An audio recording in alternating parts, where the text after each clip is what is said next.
కనీసం కొద్దిగానన్నా ధాన్యం సంచుల మీద పెడతారేమో, కొద్దిగానన్నా ఎఫర్ట్ పెడతారేమో, ఒక రివ్యూ చేస్తారేమో అని చెప్పి మేము ఆశించినాం. కానీ నిన్న ముఖ్యమంత్రి గారికి ఆయన మాటలు వింటే నిన్న ప్రెస్ కాన్ఫరెన్స్లో నిజంగా చాలా చాలా ఆశ్చర్యం అనిపించింది, కొంత బాధ కూడా కలిగింది.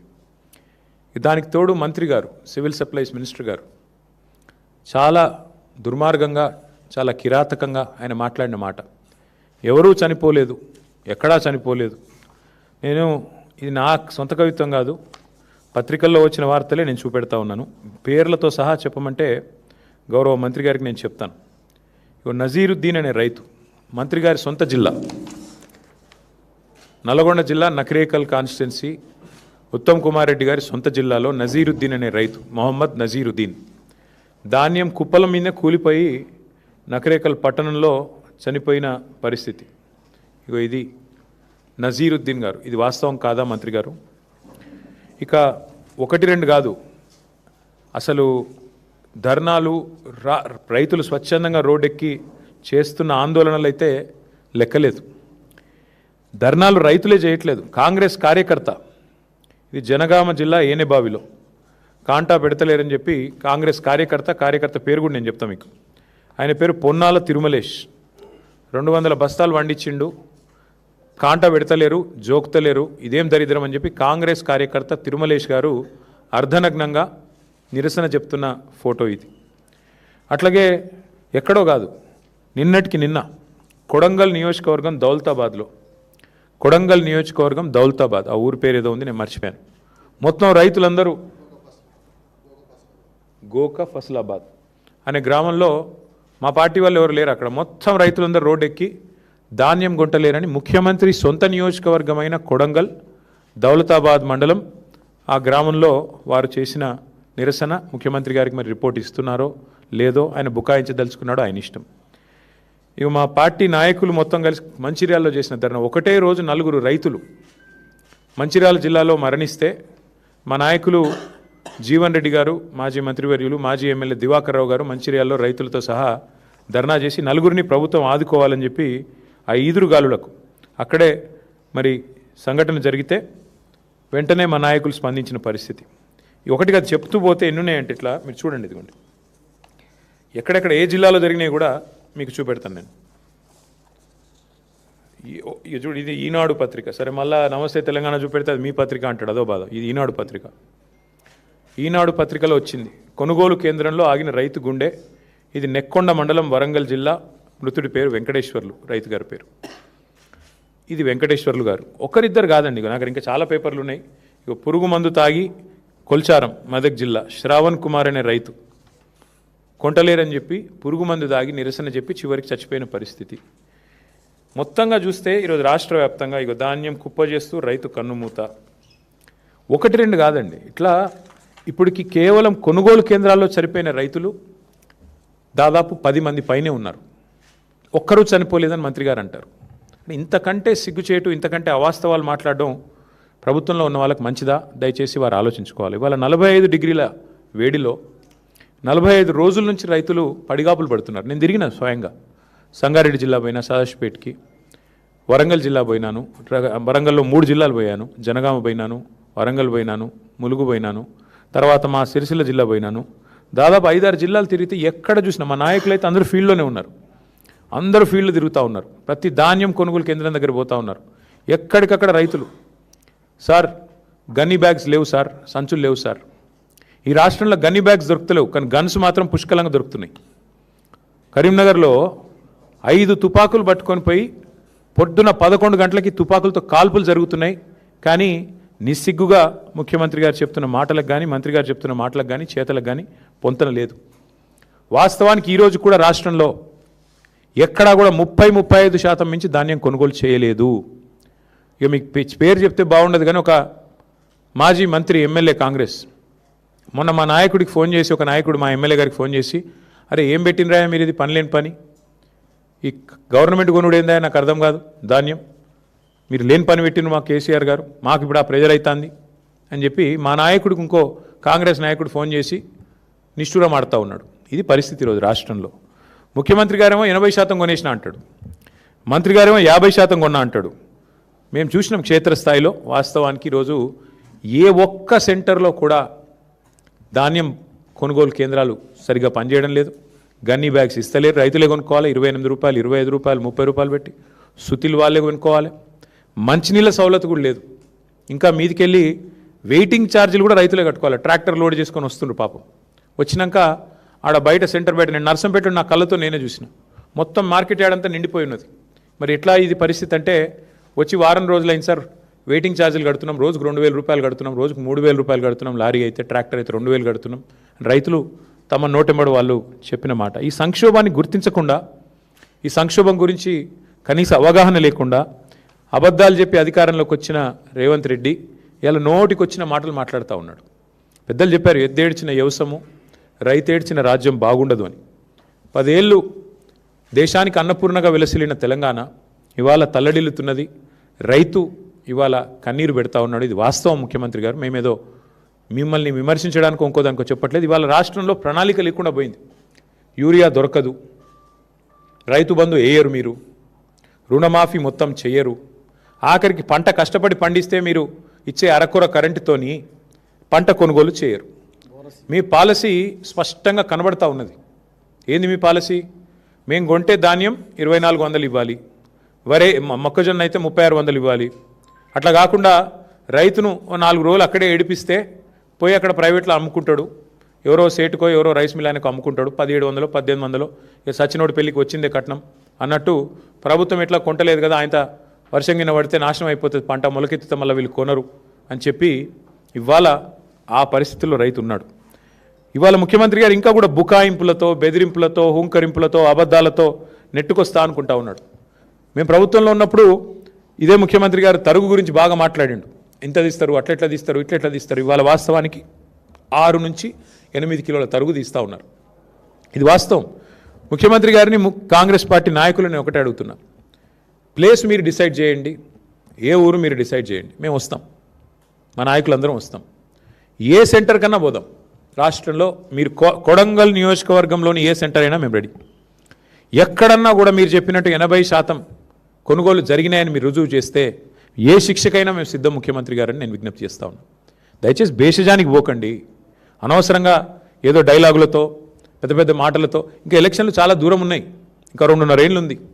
ఇప్పటి నుంచే ఎందుకు ప్రతిదానికి రాజకీయం? దయచేసి భేషజానికి పోకుండా, అహంభావానికి పోకుండా, మేము చెప్తున్నాం కదా వీళ్ళెవరు చెప్పడానికని అనవసరపు దీనికి పోకుండా, బ్రోకర్ల పాలవుతున్న ధాన్యాన్ని, మధ్య దళారులు ఏదైతే ఇవాళ గవర్నమెంట్ కొంటలేదు కాబట్టి దళారులకు అమ్ముకునే దుస్థితి ఏదైతే రైతులకు వచ్చిందో దీని నుంచి నివారించండి. మా శ్రీనివాస్ గౌడ్ గారు గుర్తు చేస్తూ ఉన్నారు, బోనస్ ఎగ్గొట్టిండు అని. బోనస్ కాదు, ఈ ప్రభుత్వమే పెద్ద బోగస్. ఈ ప్రభుత్వమే పెద్ద బోగసు. అలా రైతు డిక్లరేషన్ అంత పెద్ద బోగస్ ఇంకోటి లేనేలేదు. 34 హామీలు ఇచ్చారు రైతు డిక్లరేషన్లో. ఒక్కటన్నా అమలైందా ఈ రాష్ట్రంలో?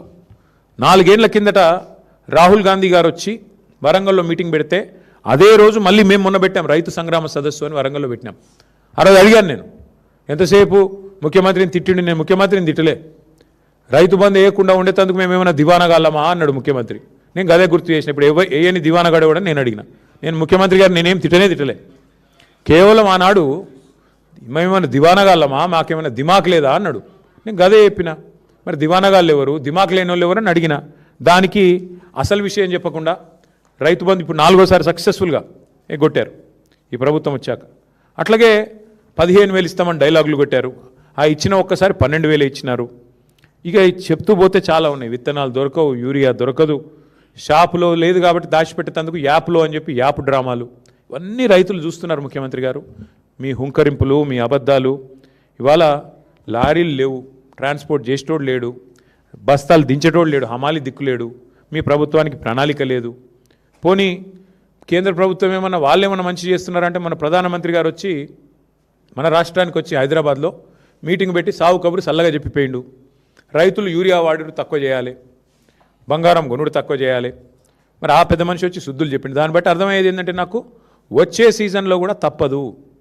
కాంగ్రెస్ అనే ఈ దరిద్రం ఈ రాష్ట్రంలో ఉన్నంతకాలం రైతులకు ఇక్కట్లు తప్పవు, మళ్ళీ యూరియా దొరకదు. ఆయన కేంద్ర ప్రభుత్వానికి నాయకత్వం వహించే పెద్ద ఆయన మోడీ గారు చెప్తున్నారు. ఇక రాష్ట్రంలో ఉన్న మంత్రులకు, ముఖ్యమంత్రి గారికి డబ్బు సంచుల మీద ఉన్న దృష్టి ధాన్యం సంచుల మీద లేదు, యూరియా సంచుల మీద లేదు.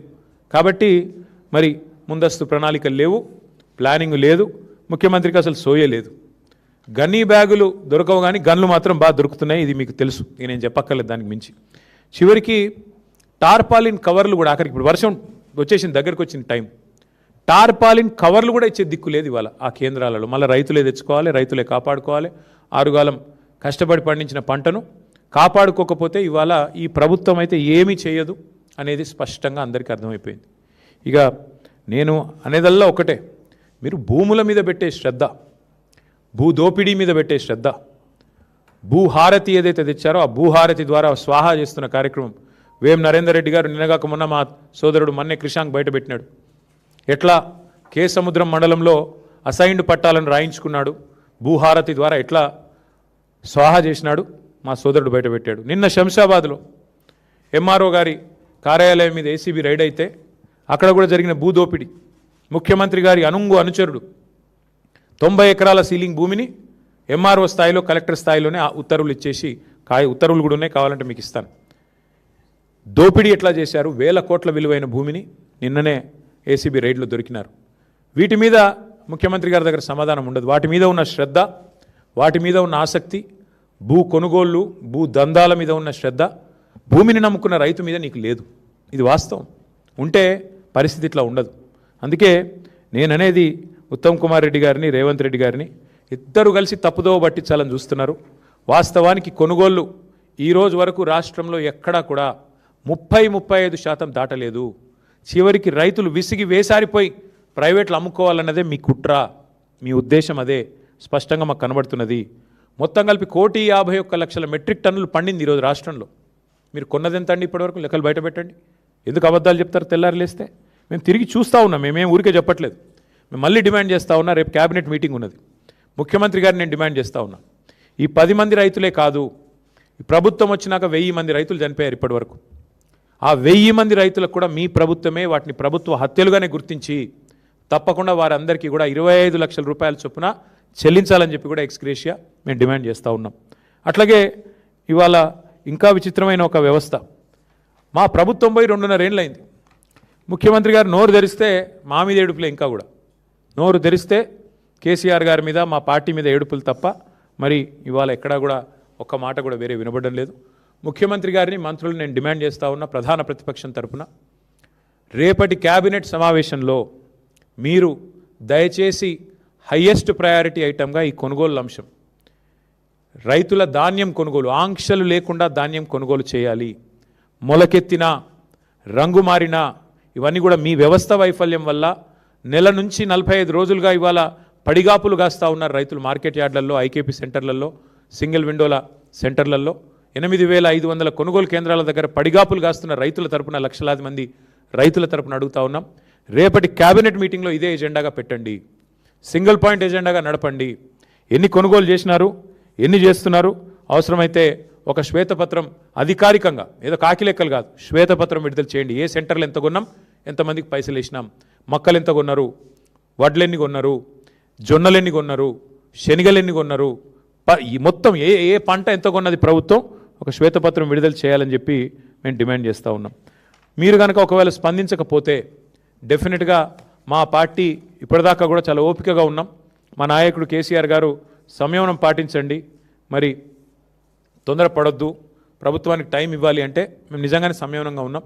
కానీ వాళ్ళ రైతుల తరపున కింద మీ వైఖరి ఇట్లాగే కొనసాగితే తప్పకుండా ఒక కార్యాచరణ కూడా ప్రకటించి మరి క్షేత్రస్థాయిలో ప్రభుత్వాన్ని ఎక్కడికక్కడ ముప్పు తిప్పలు పెడతామని చెప్పి కూడా రైతుల తరపున మరి హెచ్చరిస్తూ, రేపు క్యాబినెట్ మీటింగ్లో ఖచ్చితంగా ఒకటే ఎజెండా ఉండాలి, ఆ ఎజెండా ఖచ్చితంగా రైతులే కావాలని చెప్పి మళ్ళొక్కసారి డిమాండ్ చేస్తూ, రైతు కేంద్రంగానే రేపు క్యాబినెట్ జరగాలి.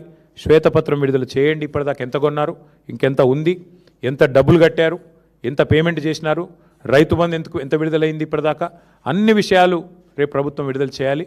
లేకపోతే తప్పకుండా వారిని నిలదీస్తూనే ఉంటాం, ప్రశ్నిస్తూనే ఉంటామని చెప్పి కూడా తెలియజేస్తూ మీ అందరికి కూడా ధన్యవాదాలు.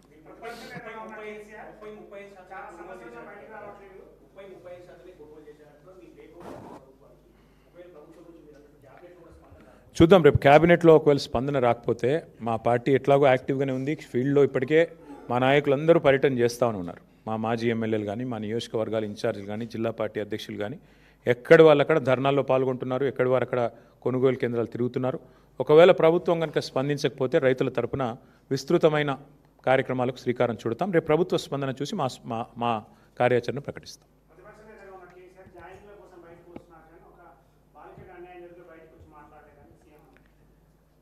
ఇవాళ ప్రభుత్వంలో ఉన్నది కాంగ్రెస్ పార్టీ, కేంద్రంలో అధికారంలో ఉన్నది భారతీయ జనతా పార్టీ.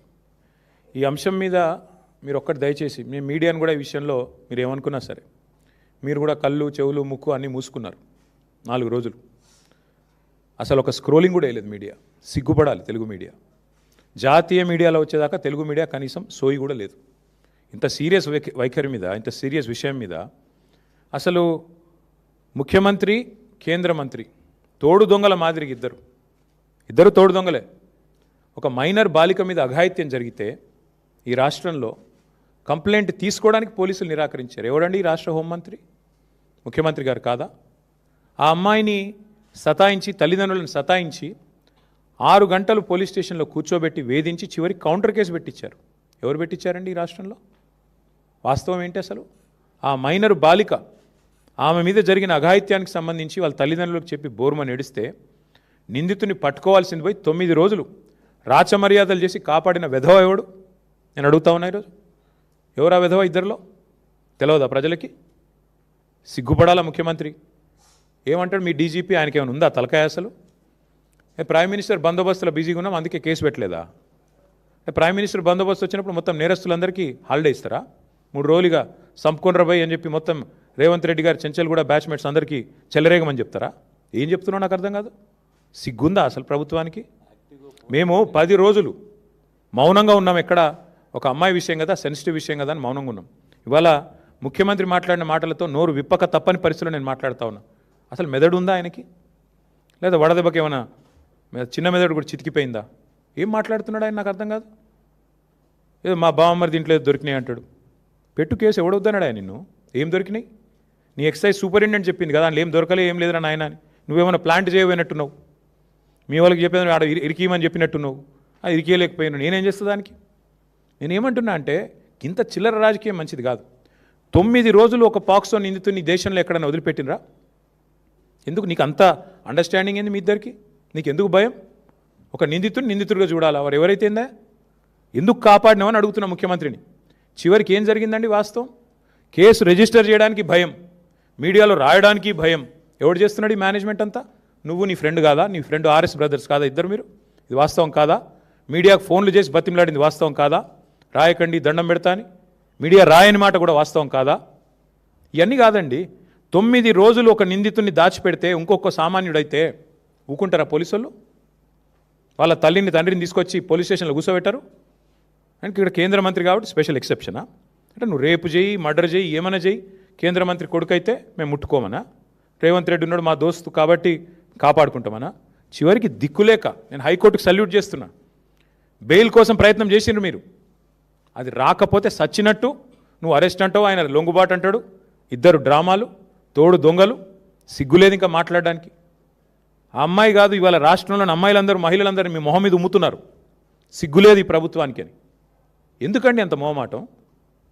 అరే జరిగింది ఏంది? నువ్వు మాట్లాడేది ఏంది? నీకు మెదడుందా? హైట్ ఒకటే తక్కువ అనుకున్నా, బుర్ర కూడా తక్కువనే రేవంత్ రెడ్డికి. ఇంత అన్యాయమా? ఒక అమ్మాయికి అన్యాయం జరిగితే ఆ అమ్మాయి వివరాలు బయటపెట్టిన వెధవలు ఎవరో బయటపెట్టు. ఇప్పటికి 15 మంది మీద కేసు అయింది పేట్ బషీరాబాద్లో. ఎవరు ఆ వెధవలు? బీజేపీ వాళ్ళు. ఆ అమ్మాయి హనీ ట్రాప్ అని రాసిన వెధవలు ఎవరు మీడియాలో? నేను అడుగుతున్నా, ఎవరు ఆ వెధవ మీడియా? ఏది హనీ ట్రాప్ అని చెప్పి మనీ ట్రాప్లో పడ్డ మీడియా ఎవరు? వాళ్ళని అడుగుతున్నా నేను. సిగ్గుందా మీకు అసలు? ఇజ్జతుందా? ఇంకా మాట్లాడుతున్నాడు ముఖ్యమంత్రి, కేంద్ర హోంశాఖ సహాయ మంత్రి. ఈయననేమో నేను పంపించిన నా కొడుకుని ఈయనంటాడు. ఆయన చేసిన ఘనకార్యానికి ఫస్ట్ పోలీసులు బరబర గుంజుకపోవాలి. నీవు దాచిపెట్టిన 9 రోజులు ఆ కుటుంబాన్ని బెదిరించినావు నువ్వు. నిన్ను కేసులో పెట్టాలి, సిగ్గుంటే రాజీనామా చేయాలి. ఇంకా మీదికెళ్ళి ఏదో చాలా ఇద్దరు శుద్ధపూసల్లాగా, సత్యసంధుల్లాగా, సత్య హరిశ్చంద్రుడు కజిన్ బ్రదర్స్ లాగా ఏదో యాక్టింగ్లు, మళ్ళీ మీదికెళ్ళి దానికి ప్రమోషన్లు. ఏం మాట్లాడుతున్నారు అసలు? ఒక రాష్ట్ర ముఖ్యమంత్రి, మీరు హోంమంత్రి, ఏం మాట్లాడుతున్నావు నువ్వు అసలు? ఏం చేసేది ఉండే? చాలా సెన్సిటివ్గా హ్యాండిల్ చేసినావు. ఏంది సెన్సిటివ్గా హ్యాండిల్ చేసేది? ఎవడైతే పాక్సో నిందితుడు లోపల వేయాలి. మిగతా వాళ్ళకి ఇదే ట్రీట్మెంట్ ఉందా? 25 ఏళ్ళ జైలు శిక్ష పడుతుంది మిగతా పాక్సో క్రిమినల్స్ అందరికీ, 31 ఏళ్ళ జైలు శిక్ష పడ్డది ఒక ఆయనకి. మరి ఇవాళ ఇక్కడ ఒక్క దగ్గరనే స్పెషల్ ట్రీట్మెంట్ ఎందుకు భయపడుతున్నావు? మోడీ చెప్పిండా చెవులేమన్నా? ఎందుకు భయపడుతున్నావు? ఇంకా సిగ్గు లేకుండా నిన్న పనికిమాలిన మాటలు, పనికిమాలిన ఉపన్యాసాలు. నేను ఒకటే అడుగుతా ఉన్నా రేవంత్ రెడ్డిని, 9 రోజులు ఆ నిందితును కాపాడిన వెధవ ఎవడు? నువ్వా కేంద్ర మంత్రి? చెప్పు. 9 రోజులు ఎక్కడ దాచిపెట్టారు? మీ పోలీసులు అంత పనికి మాలినలో అయిపోయినరా? రేవంత్ రెడ్డి రాగానే దొరుకుతలేరా మీకు? కరీంనగర్లో తుపాకులు పట్టుకొని పొద్దున పూట కాలిస్తే వాళ్ళని పట్టుకోవడానికి 15 రోజులు పడుతుంది నీకు. ఎంత దారుణం అండి! రాష్ట్రంలో శాంతి భద్రతలు ఈ స్థాయిలో ఉన్నాయి. నేను ఇంకొక మాట అడుగుతున్నా, బాధగా అడుగుతున్నా బ్రదర్. మొన్నటి ఎపిసోడ్ చూసిన తర్వాత ఈ రాష్ట్రంలో ఎవరన్నా షికాయత్ చేయడానికి ముందుకు వస్తారా బాలికలు? అంటే ఎవడైనా అవతలోడు పలుకుబడినోడైతే వాడిని పట్టుకోలేము, ప్రభుత్వాలు కలిసిపోతాయి. వల్ల నేను మా నాయకుడు ఆర్ఎస్ ప్రవీణ్ కుమార్ గారికి నేను హృదయపూర్వకంగా అభినందనలు చెప్తా ఉన్నాను. మా పార్టీ జనరల్ సెక్రటరీ, మాజీ ఐపీఎస్, అద్భుతంగా పోరాటం చేసిండు ఆయన. సెక్షన్లతో సహా ఏది ఎప్పుడు ఏంటి ఎట్లా పెట్టాలి మీడియాను ఎప్పటికప్పుడు అప్రమత్తం చేస్తూ ప్రజలకు చెబుతూ మా పార్టీ తరపున ఆ బాలికకు న్యాయం జరగాలని పోరాడింది మా ఆర్ఎస్ ప్రవీణ్ కుమార్ గారు. నేను ఆయనను కూడా పట్టుకొని మాట్లాడతాడు. ఆర్ఎస్ ప్రవీణ్ జడ్జా? ఆర్ఎస్ ప్రవీణ్ జడ్జి కాదు, కానీ భవిష్యత్తులో తప్పకుండా నీకు పాఠాలు చెప్పే రోజు వస్తుంది. అది కూడా చెప్తున్నా నేను, వస్తుంది. ఆ రోజు కూడా వస్తుంది, ఎక్కువ రోజులు ఏం లేదు. ఎందుకంటే నాకు ఆశ్చర్యంగా ఉంది ఇవాళ రాష్ట్రంలో పరిస్థితి చూస్తుంటే. రేవంత్ రెడ్డి గారంటే కూర్చొని పోలీసు ఉన్నతాధికారులతో సమావేశం పెట్టి దొంగలను ఎట్లా పట్టుకోవాలో చెప్తున్నాడట. నిన్ను పట్టుకునేది వాళ్ళేనాయనా, మర్చిపోకు. దొంగలను ఎట్లా పట్టుకోవాలో పోలీసులకు బాగా తెలుసు. నీలాంటి దొంగల దగ్గర నేర్చుకోవాల్సిన అవసరం లేదు. నిన్ను పట్టుకున్నది వల వేసి ఉచ్చుబన్ని అందరు అక్కడ కూర్చున్న వాళ్ళు నవ్వుకుంటా ఉండింటారు కామెడీగా, వీడు చెప్తున్నాడు ఏంద్రా మాకు అని. దొరికినోడు వీడు కూడా చెప్పేటోడు అయిపోయిందా అని. కాబట్టి ఈ ఎటకారాలు డ్రామాలు ఆపేసి ధాన్యం కొనుగోలు మీద దృష్టి పెట్టు. ఆ నిందితుడికి మేము గనక నోరు విప్పకపోతే ఆ బాలిక తరపున ఇవాళ అమ్మాయికి న్యాయం జరిగేది కాదు. ఇది వాస్తవం. హైకోర్టుకు నేను హృదయపూర్వకంగా ఆ అమ్మాయి తరపున, లక్షలాది మంది బాలికల తరపున ఈ రాష్ట్రంలో నేను సల్యూట్ చేస్తా ఉన్నాను. ఎందుకంటే మీరు సరైన నిర్ణయం తీసుకోవడం వల్ల విధి లేక ఇద్దరు తోడు దొంగలకి ఆ పిల్లగాన్ని తీసుకొచ్చి అప్పజెప్పాల్సి వచ్చింది వ్యవస్థకి, న్యాయ వ్యవస్థకి. లేకపోతే వీళ్ళు న్యాయం జరిగేది కాదు. మీడియా మౌనం, కేంద్ర మంత్రులు మౌనం, కేంద్ర ప్రభుత్వం మౌనం, రాష్ట్ర ప్రభుత్వం మౌనం. ఇన్ని వ్యవస్థలు ఒకటైతే కూడా చివరికి న్యాయ వ్యవస్థ వల్ల ఇలా అమ్మాయికి న్యాయం జరిగింది ఫైనల్గా. ఇంతకంటే ఎక్కువ నేను ఆ విషయంలో మేమేం రాజకీయం చేయలేదు, చేయబోము. కానీ ఎవరికి అన్యాయం జరిగినా మేము పోరాటం చేశాము 2.5 ఏళ్లలో. అది లగచర్లలో కావచ్చు, వెలుగుమట్లలో కావచ్చు, లేదా మా మహబూబ్ నగర్లో జరిగిన కూల్చివేతలు కావచ్చు, హైడ్రా విక్టిమ్స్ కావచ్చు, మూసీ బాధితులు కావచ్చు. మేమే కొట్లాడింది ఈ రాష్ట్రంలో. మళ్ళీ ఇప్పుడు రైతులకు అన్యాయం జరుగుతుంటే కూడా పోరాటం చేసేది మేమే, వారికి అండగా నిలబడేది మేమే. ఆ విధవలు ఎవరైతే బయట పెట్టారో, హనీ ట్రాప్ అని వేసిన విధవలు ఎవరైతే ఉన్నారో వాళ్ళని బయట పెట్టండి, వాళ్ళ మీద కేసులు పెట్టండి, లోపల నూకండి. అందులో బీఆర్ఎస్ఎల్ ఎవరన్నా ఉంటే ముఖ్యమంత్రి నేను సవాల్ చేస్తున్నా, బయటపెట్టు. నువ్వే కదా న్యాయ హోంమంత్రివి, చెప్పు బయటపెట్టు.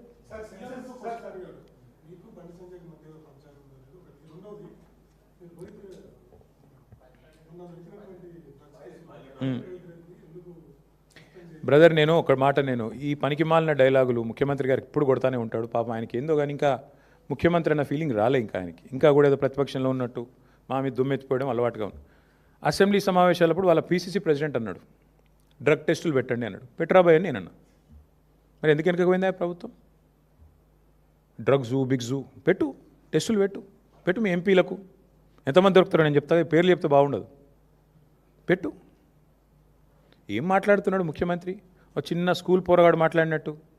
అప్పుడప్పుడన్నా కొద్దిగా ముఖ్యమంత్రిలా హుందాగా మాట్లాడు. ఎప్పుడో సస్పెండ్ చేసినాం రోహిత్ రెడ్డిని, మీకు తెలియదా? షోకాజ్ నోటీస్ ఇచ్చినాం, సస్పెండ్ చేసినాం.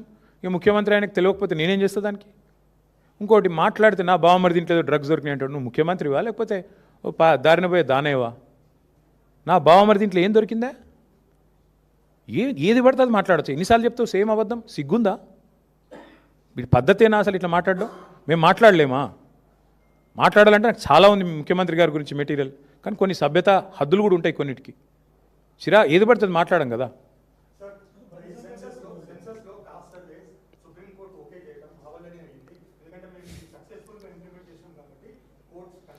ఒక్క సోదరుడు ఈ రాష్ట్రంలో కులగణన బాగా జరిగిందని ఏ ఒక్క మనిషినన్నా చెప్పమనండి బ్రదర్.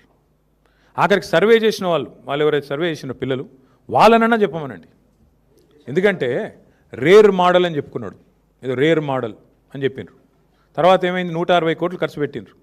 చివరికి ఏం జరిగింది, 51% ఉన్న బీసీలను 46% తగ్గించిండ్రు. ఇదే రేర్ మోడల్. బీసీల గొంతు కోసి లేనోళ్ళని ఉన్నట్టు చూపెట్టి ఉన్నోళ్ళని లేనట్టు. నేను అందుకే అంటున్నా, నీ మోడల్ అంత గొప్ప మోడల్ అయితే ఇవాళ ఎవడెందుకు ఆమోదిస్తలేడు రాష్ట్రంలో? నీ మోడల్ వల్లే కదా చివరికి నువ్వు చెప్పిన 42% రిజర్వేషన్ ఫెయిల్ అయింది, నువ్వు చెప్పిన సామాజిక న్యాయం విఫలమైంది. చివరికి పంచాయతీ ఎన్నికల్లో 24% ఉన్న రిజర్వేషన్ 17.5% తగ్గింది నీ మోడల్ వల్ల. కాబట్టి ఈ అటర్ ఫ్లాప్ మోడల్ కనుక దేశానికి ఆదర్శం అయితే ఇక మరి దేశాన్ని దేవుడే కాపాడాలి.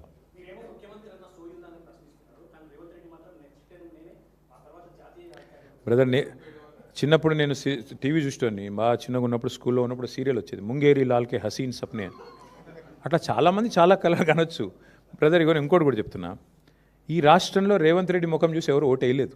ఆయన ముఖ్యమంత్రి కావాలని ఓటు వేయలే ఎవరు. అది అడ్డిమారి గుడ్డి దెబ్బ అంటారు చూడు. పేమెంట్ కోటాలో, మేనేజ్మెంట్ కోటాలో ఆయన తెచ్చుకున్న సీట్ అది. ఢిల్లీకి పైసలు కొట్టిండు రాహుల్ గాంధీకి, అందరూ తెలుసు. సీక్రెట్ ఏమైనా ఆయనే చెప్పిండు కదా, గాంధీ కుటుంబానికి కావాలంటే 1000 కోట్లు పంపిస్తా అని. ఆ కోటాలో పైసలు ఇచ్చి తెచ్చుకున్నాడు. ఇక దానికి ఆయన నేనేందో చాలా శక్తివంతుని అనుకుంటే మరి మహబూబ్ నగర్ పార్లమెంట్ ఎందుకు గెలిపిలేకపోయినావు? ఆయన నువ్వు ఎంపీగా ఉన్నప్పుడు చాలా గొప్పడవు కదా, ప్రజానాయకుడు కదా. ఎంపీగా ఉన్నప్పుడు నీ ఎంపీ పరిధిలో ఒక ఎమ్మెల్యే గెలిచిండా? ఎంపీగా ఉన్నప్పుడు మల్కాజ్గిరి ఒక కార్పొరేషన్లో ఒక మున్సిపాలిటీ గెలిచినవా? ఎంపీగా ఉన్నప్పుడు ఒక కార్పొరేటర్ గెలిపించినావా కనీసం? చాలా గొప్ప ప్రజానాయకుడు, 34 దాకుంటా 94 దాకుంటా ఉండు. నిన్ను ఎవరొద్దన్నారు? నీ పార్టీకి నువ్వు అడ్డగోలు పైసలు ఇస్తున్నావు. ఎక్కడ ఈ దేశంలో ఎలక్షన్ జరిగినా ఫండింగ్ తెలంగాణకి వెళ్ళిపోతుందని చెప్పి ఇవాళ మొత్తం దేశం అంతా కూడా తెలుసు. ఇక మీ బీజేపీ మిత్రులు నేను పట్టుకోరు, ఎందుకంటే వాళ్ళకు నీకు అట్లాంటి మంచి ఫెవికాల్ బంధం ఉంది. ఆర్ఎస్ బ్రదర్సు మిగతా వాళ్ళంతా కలిసికట్టుగా నడుస్తున్నారు కాబట్టి మీకు ఆ బంధం ఉంది, మాకు అభ్యంతరం లేదు. అల్టిమేట్గా రేవంత్ రెడ్డి గారైనా ఇంకోరైనా కళలు ఎన్నైనా కనొచ్చు. కలాం గారు చెప్పారు కదా, కళలు కనండి, కథలు చెప్పకండి. కళలు కనండి ముఖ్యమంత్రి గారు, కథలు చెప్పకండి. ఎందుకంటే అది మంచిది కాదు. ఇన్ని కథలు చెప్పి అధికారంలోకి వచ్చినావు. పిట్ట కథలు, లొట్ట కథలు, ఎన్ని కథలు చెప్పిండే ఆయన. పెట్రోల్ డీజిల్ మీద కేసీఆర్ గారు 32 రూపాయలు తీసుకుంటాను లీటర్ అని చెప్పిండు. మరి నీకేం రోగం పుట్టింది? తగ్గి. ఇప్పుడు వద్దన్నా నేను, మేము వద్దంటున్నావా? తగ్గి. ఎన్ని కథలు చెప్పినావు ఇసంటి నువ్వు? పిట్ట కథలు, లొట్ట కథలు. ఇక పిట్ట కథలు, లొట్ట కథలు టైం అయిపోయింది. నిజంగానే ముఖ్యమంత్రి గారు 2034 దాకా ఉంటా అనే ధైర్యం ఉంటే మరి రద్దు చేసి పోదాం అసెంబ్లీ.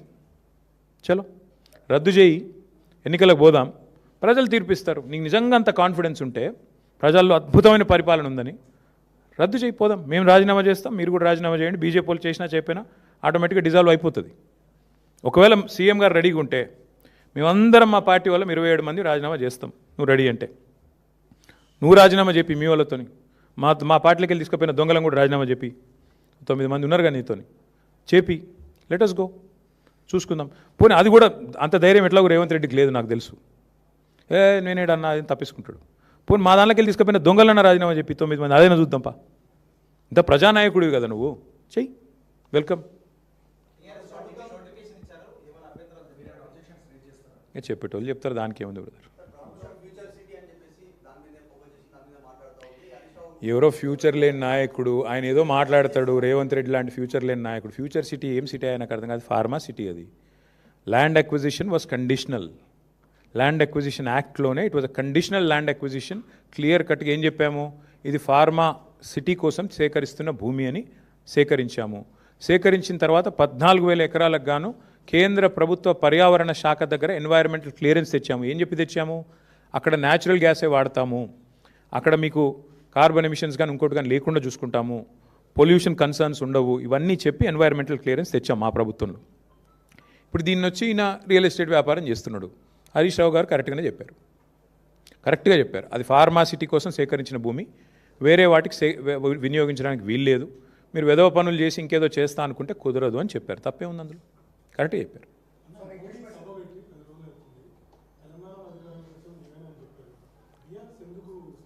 ఏం చెప్పారు ఆయన? ఏం చెప్పలేదు కదా పాపం. ఏం చెప్పారు ఆయన? బంగారం కొనొద్దు అన్నాడు.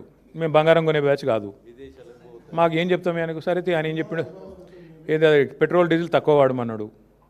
ఇక ఆయనేమో విదేశాలు తిరుగుతాడు, మనం తక్కువ వాడమన్నాడు, ప్రైవేట్ జెట్ వేసుకొని ఆయన తిరుగుతాడు. ఇక ఇంకేదేదో చెప్పిండు, ఒక 3-4 ముచ్చట్లు. ఏమంటారు, కలిసే ఉన్నారు. కలిసి వచ్చి ఏంది బ్రదర్, వాళ్ళిద్దరు ఎప్పటి నుంచో కలిసి ఉన్నారు. ఇప్పుడు నేను అడుగుతున్నా బ్రదర్, వాళ్ళు కలిసి లేని, కొత్తగా కలిసేది ఏముంది రేవంత్ రెడ్డి బీజేపీతోని కలిసే ఉన్నారు కదా.